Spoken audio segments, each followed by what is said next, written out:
ಪೂರ್ವಭಾವಿ ಸಭೆಗೆ ಆಗಮಿಸಿರುವಂಥ ಎಲ್ಲ ಸಮಸ್ತರಿಗೂ ನಮಸ್ಕಾರಗಳನ್ನು ತಿಳಿಸುತ್ತಾ, ಕರ್ನಾಟಕ ರಾಜ್ಯ ಅಹಿಂದ ಒಕ್ಕೂಟ ಇದು ಒಂದು ಪಕ್ಷಾತೀತ ಮತ್ತು ಜಾತ್ಯತೀತವಾದ ಸಂಘಟನೆ ಅಂತ ಮೊದಲನೇದಾಗಿ ಹೇಳಕ್ಕೆ ಬಯಸ್ತೀನಿ.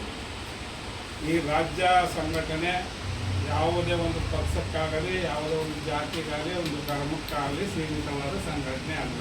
ಮೊದಲನೇದಾಗಿ ಇದು ನಮ್ಮ ಪ್ರಮುಖ ಉದ್ದೇಶ, ನಮ್ಮ ಕೇಶವರೊಳಗೆ ಒಂದು ಏನು ಶೋಷಿತ ಸಮುದಾಯಗಳಿದೆಯೋ, ಶತಶತಮಾನಗಳಿಂದ ಶೋಷಣೆಗೊಳಗಾಗಿ ಇನ್ನೂ ಅನ್ಯಾಯಕ್ಕೊಳಗಾಗಿದೆಯೋ ಅಂಥ ಜನರನ್ನು ಗುರುತಿಸಿ ಅವರು ಯಾವುದೇ ಸಮುದಾಯ ಆಗಿರಲಿ, ಯಾವುದೇ ಧರ್ಮ ಆಗಿರಲಿ, ಅವ್ರಿಗೆ ನ್ಯಾಯವನ್ನು ಕೊಡಿಸಬೇಕು ಅನ್ನೋ ಉದ್ದೇಶವನ್ನು ಇಟ್ಕೊಂಡು ಈ ಸಂಘಟನೆಯನ್ನು ಮಾಡಿರೋದು ಪ್ರಮುಖ ಉದ್ದೇಶ.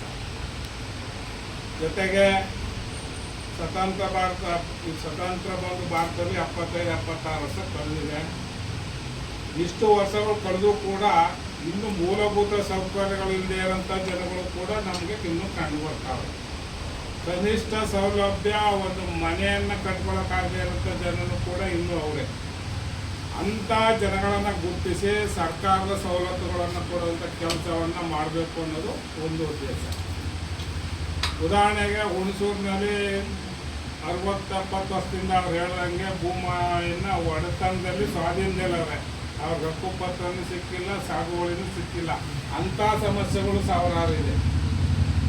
ಅದರಲ್ಲೂ ವಿಶೇಷವಾಗಿ ಈಗೇನಾಗಿದೆ ಅಂದರೆ ಹುಣಸೂರು, HD ಕೋಟೆ ಈ ಭಾಗದಲ್ಲಿ ಮೂಲ ಸಾಗುವಳಿದಾರರೇ ಯಾರು,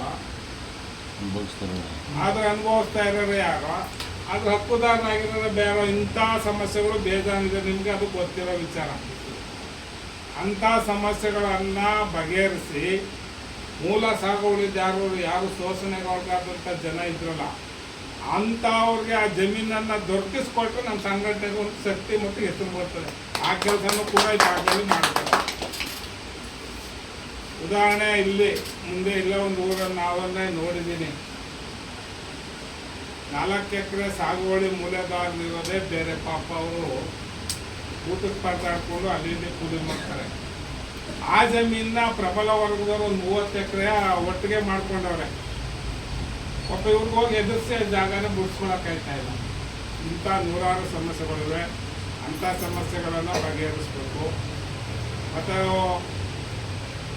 ಇನ್ನೂ ಕೆಲವು ಗಡಿ ಕಾಡು ಪ್ರದೇಶದಲ್ಲಿ ಇದಿಲ್ಲ, ಏನು ಮನೆಗಳು ಕರೆಂಟೇ ಇಲ್ಲ. ಟ್ರೈಬಲ್ಸ್ ಏರಿಯಾದಲ್ಲಿ ನೋಡಬೇಕು ಹೋಗಿ ನಮ್ದು ಇದೆಯಲ್ಲ ಯಾವುದು ಅವರು ಮುಂದೆ ಪಾಳ್ಯ ಗುರುಪುರ ವಾಡಿ ವೀರನಹಳ್ಳಿಯಲ್ಲಿ ಹೋದ್ರೆ ಅವ್ರ ಬದುಕು ಯಾವ ರೀತಿ ಇದೆ ಅಂದರೆ, ನಮ್ಮ ದೇಶದಲ್ಲಿ ಇಂಥ ಜನ ಇನ್ನೂ ಇದ್ದಾರ ಅನ್ನೋದು ನಮಗೆ ಕಣ್ಣಾರೆ ಕಂಡು ಬರ್ತದೆ. ಆಡಿಗಳಲ್ಲಿ ಅವ್ರ ಬದುಕು ನೋಡ್ಬೇಕು. ಹುಣಸೂರಿಗೆ 12 ಕಿಲೋಮೀಟರ್ ಆಗ್ಬೋದು. ಅವ್ರು ಹುಣಸೂರಲ್ಲಿ ಏನಾದಿರಲಿ ಇನ್ನೋರು ಗೊತ್ತಿಲ್ಲ. ಅಂಥ ಜನಗಳನ್ನು ಗುರುತಿಸಿ ನಮ್ಮ ಸಂಘಟನೆ ಅವ್ರಿಗೆ ನ್ಯಾಯ ಬಿಟ್ಟಾಗ ನಮ್ಮ ಸಂಘಟನೆಗೆ ಒಂದು ಅರ್ಥ ಬರ್ತದೆ. ಅಂಥ ಕೆಲಸಗಳನ್ನು ಮಾಡುವ ಮೂಲಕ ನಮ್ಮ ಸಂಘಟನೆಯನ್ನು ರಾಜ್ಯದಲ್ಲಿ ಒಂದು ಮಾದರಿ ಸಂಘಟನೆಯನ್ನು ಬೆಳೆಸೋಣ ಅಂತ ತಮ್ಮಲ್ಲಿ ಮನವಿ ಮಾಡ್ತಾ, ಇಷ್ಟೆಲ್ಲ ನಮ್ಮ ನಾಗೇಶ್ ಅಣ್ಣವರು ಎಲ್ಲ ಮಾತಾಡಿ ಸಂಘಟನೆ ಬಗ್ಗೆ ವಿಚಾರ ತಿಳಿಸವ್ರೆ. ನಮ್ಮ ಗುರೂಜಿಯವರು ನಿರಂತರವಾಗಿ 35 ವರ್ಷದಿಂದ ಸಮಾಜ ಸೇವೆ ಮಾಡ್ಕೊಂಡ್ಬರ್ತಾವೆ.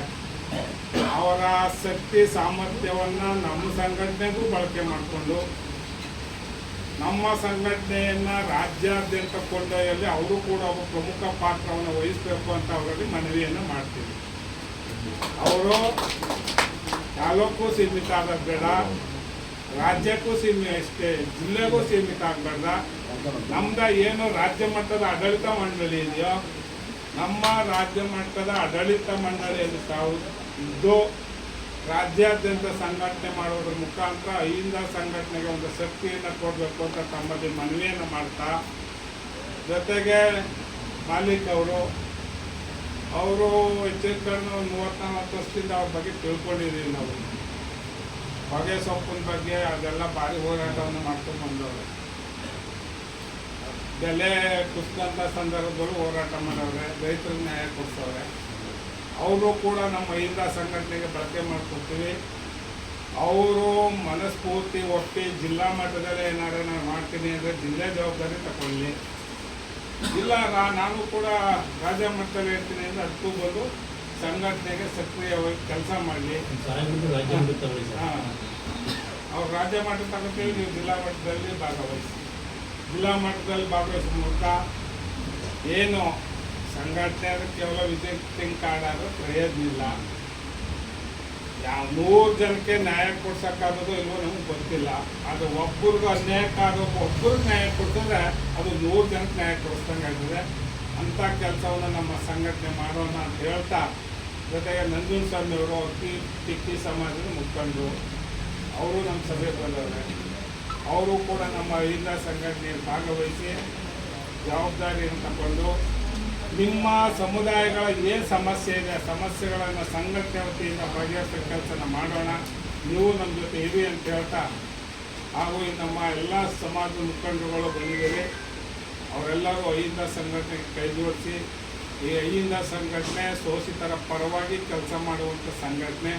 ಶೋಷಿತರ ಸಮಸ್ಯೆಗಳನ್ನು ಬಗೆಹರಿಸೋ ನಿಟ್ಟಿನಲ್ಲಿ ನಾವು ನೀವೆಲ್ಲರೂ ಸೇರಿ ಕೆಲಸ ಮಾಡೋಣ ಅಂತ ಹೇಳ್ತೀನಿ. ಜೊತೆಗೆ ಗುರೂಜಿಯವರು ಹುಣಸೂರು ತಾಲೂಕಲ್ಲಿ ತಾಲೂಕು ಅಧ್ಯಕ್ಷರನ್ನ ಆಯ್ಕೆ ಮಾಡಬೇಕು ಅಂತ ನಿಮ್ಮನ್ನೇ ಕೇಳ್ಕೊತೀವಿ. ಅದರಲ್ಲೂ ವಿಶೇಷವಾಗಿ ಹುಣಸೂರು ತಾಲೂಕು ಅಧ್ಯಕ್ಷರನ್ನ ನಿಮ್ಮ ಸಮುದಾಯದವ್ರಿಗೆ ಕೊಡಬೇಕು. ಅಲ್ಲ, ಏಕೆ ಅಂದರೆ ಒಂದು ಜಾತ್ಯತೀತವಾಗಿ ಪಕ್ಷಾತೀತವಾಗಿರೋ ಸಂಘಟನೆ, ಒಂದೇ ಜಾತಿಯವ್ರಿಗೆ ಎಲ್ಲ ಕಡೆ ಅಧಿಕಾರ ಕೊಟ್ಟರು ಸಂಘಟನೆ ಬೆಳೆಯಲ್ಲ. ಆದ್ದರಿಂದ ಮುಸ್ಲಿಂ ವರ್ಗದವ್ರಿಗೆ ಹುಣಸೂರು ತಾಲೂಕು ಅಧ್ಯಕ್ಷರನ್ನ ಒಳ್ಳೆಯ ಆತ್ಮದಿಂದ ಅವ್ರಿಗೆ ಆಯ್ಕೆ ಮಾಡ್ಕೊಳ್ಳಿ ಅಂತ ತಮ್ಮಲ್ಲಿ ಕೇಳ್ತಾ, ಆಗ ಇನ್ನೇನು ಜನರಲ್ ಸೆಕ್ರೆಟರಿ ಅವೆಲ್ಲ ಇರ್ತವಲ್ಲ, ಒಂದು 12 ಜನ ಒಂದು ಕಮಿಟಿಲಿ ಎಲ್ಲ ಸಮುದಾಯಗಳು ಒಬ್ಬೊಬ್ಬರು ಇರಲಿ ಅಂತ ಒಂದು ಕಮಿಟಿಯನ್ನು ರಚನೆ ಮಾಡಿ ಮುಂದಿನ ದಿನಗಳಲ್ಲಿ ಇಲ್ಲೇ ಅವ್ರಿಗೆ ಆದೇಶ ಪತ್ರವನ್ನು ಕೊಟ್ಟು ಸಭೆ ಮಾಡಿ ಚಾಲ್ತಿ ಕೊಡೋಣ ಅಂತ ಹೇಳ್ತಾ ನನ್ನ ಮಾತು ಮುಗಿಸ್ತೀನಿ. ಜೈ ಹಿಂದ್.